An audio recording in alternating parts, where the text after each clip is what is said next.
Vladimir Solovyov, philosopher. Published February the 18th, 2018. Further information can be found at the end of this recording. Vladimir Sergeyevich Solovyov, January the 28th, 1853, August the 13th, 1900. Was a Russian philosopher, theologian, poet, pamphleteer, and literary critic. He played a significant role in the development of Russian philosophy and poetry at the end of the 19th century and in the spiritual renaissance of the early 20th century. Part 1. Life and Work. The son of the historian Sergei Mikhailovich Solovyov, 1820–1879, and the brother of historical novelist Vsevolod Solovyov, 1849–1903. He was born in Moscow. His mother Polixena Vladimirovna belonged to a Polish origin family and had, among her ancestors, the thinker Gregory Skovoroda, 1722–1794. In his teens, Solovyov renounced Eastern Orthodoxy for nihilism, but later, when his disapproval of positivism saw him begin to express views that were in line with those of the Orthodox Church, Solovyov studied at the University of Moscow, and his philosophy professor was Pamfil Yerkovich.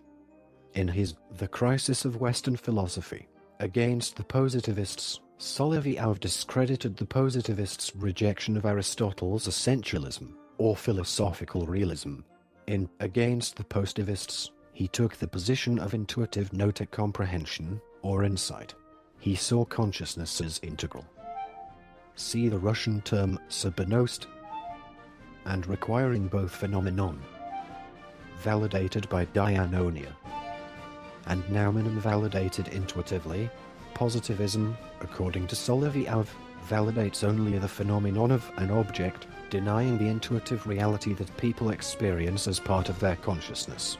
As Solovyov's basic philosophy rests on the idea that the essence of an object, see essentialism, can be validated only by intuition, and that consciousness as a single organic whole is done in part by reason or logic but in completeness by non-dualist intuition. Solovyov was partially attempting to reconcile the dualism subject-object found in German idealism. Vladimir Solovyov became a friend and confidant of Fyodor Dostoevsky, 1821–1881. In opposition to his friend, Solovyov was sympathetic to the Roman Catholic Church. He favored the healing of the schism, ecumenism, subnost, between the Orthodox and Roman Catholic churches.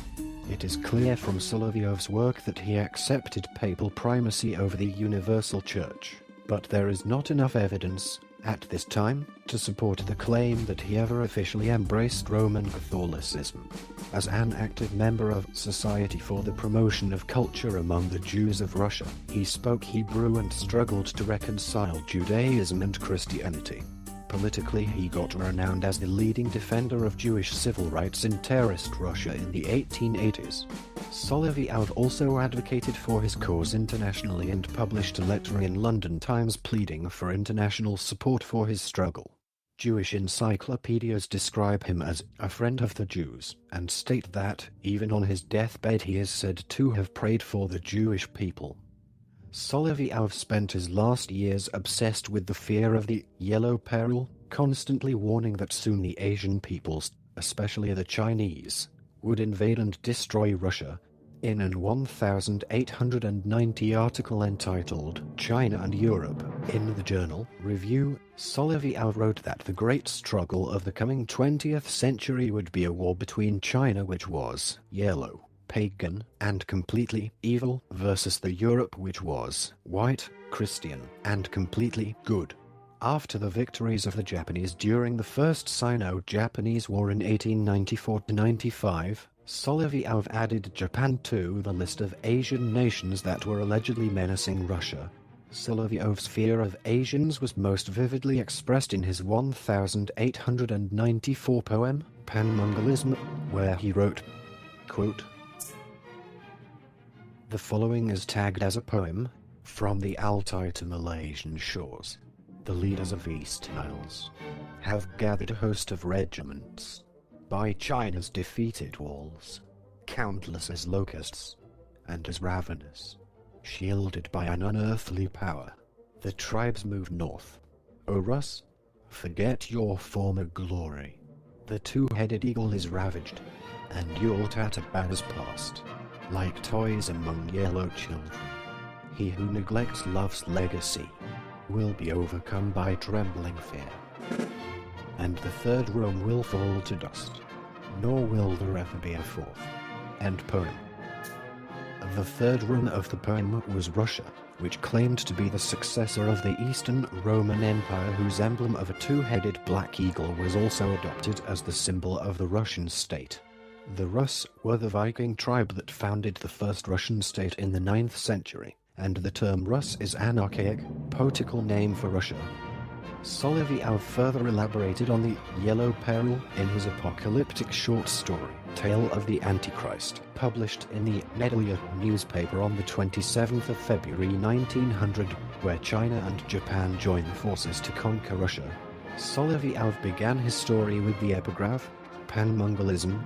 The name is monstrous, yet it caresses my ear as if filled with the portent of a grand divine fate. In his story, the Japanese, after having adopted modern technology following the Meiji Restoration, teach the Chinese modern science and technology, after which a combined Sino-Japanese army conquers Europe. After a long era of occupation, the Europeans rise up, defeat and kill all of the Asians, and then establish a United States of Europe, living together in peace and prosperity as the various European powers have all learned that their real enemy is the Asians, not each other.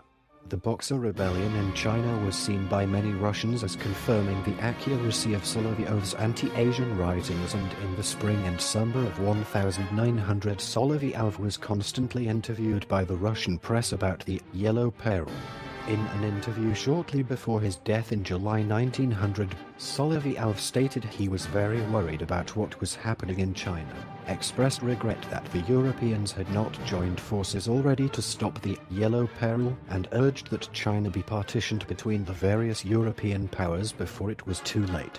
Solovyov attacked those in the Russian intelligentsia who saw the British Empire as Russia's principal enemy, and prompted the viewpoint that Russia was an Asian nation that should ally with China against Britain. Solovyov insisted that Russia was a European power that should side with its traditional archenemy Britain against what he claimed was the menace of China. Solovyov praised the German Emperor Wilhelm II for his Hun speech, calling for German troops be sent to China to behave like Huns, saying the Kaiser was a crusader, descendant of a sword-carrying host who in the face of the dragon's power understood that the sword and cross are one. Solovyov expressed absolute agreement with Wilhelm, arguing that in face of the Yellow Peril, only the most merciless violence could save the white race. Solovyov never married or had children, but he pursued idealized relationships as immortalized in his spiritual love poetry, including with two women named Sophia. He rebuffed the advances of mystic Anna Schmidt, who claimed to be his divine partner. Part 2. Influence. It is widely held that Solovyov was one of the sources for Dostoevsky's characters Alyosha Karamazov and Ivan Karamazov in The Brothers Karamazov.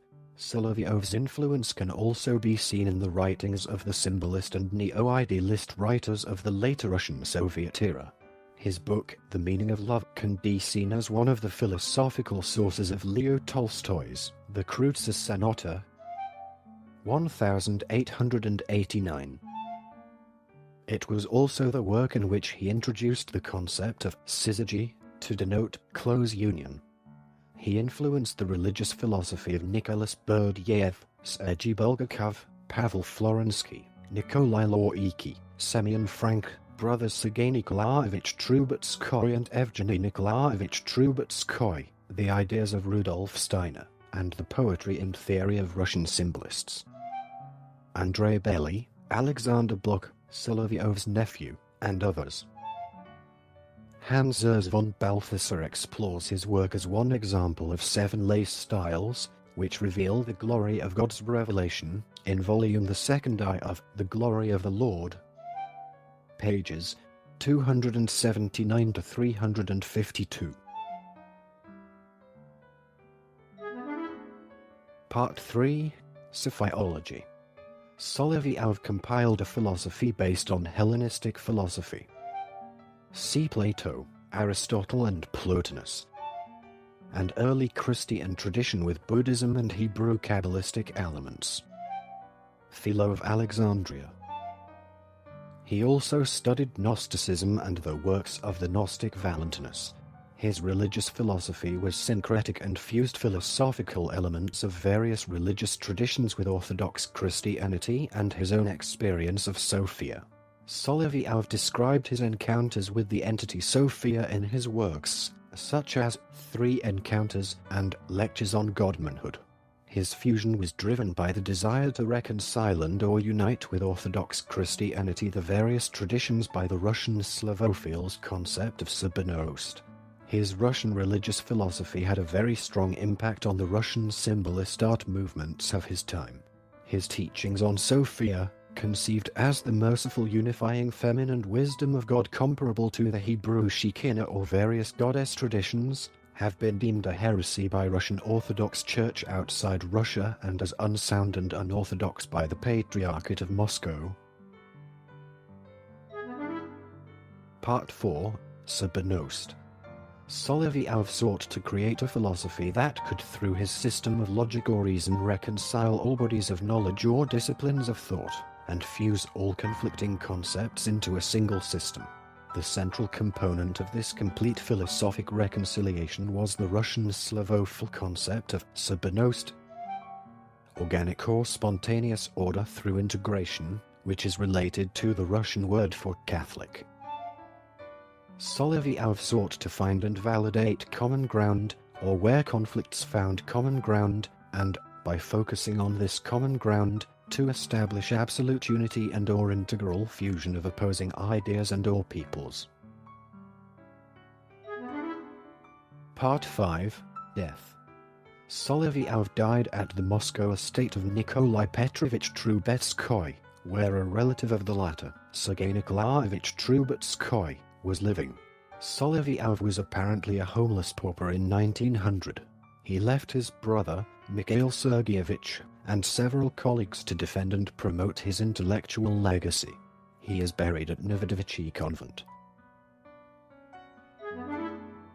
Part 6. Quotes.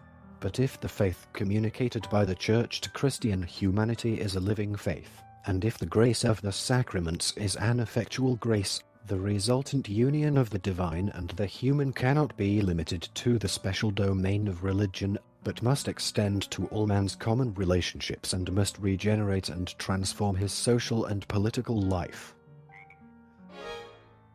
Special characters in this article were substituted with audio cues. They were denoted as follows: and, beginning and ending single or double quotations, and, left and right parentheses, 3 consecutive periods. This recording is a derivative work from Wikipedia. For more information, to commission recordings like this, and to support the developer, please visit www.patreon.com/frogcast.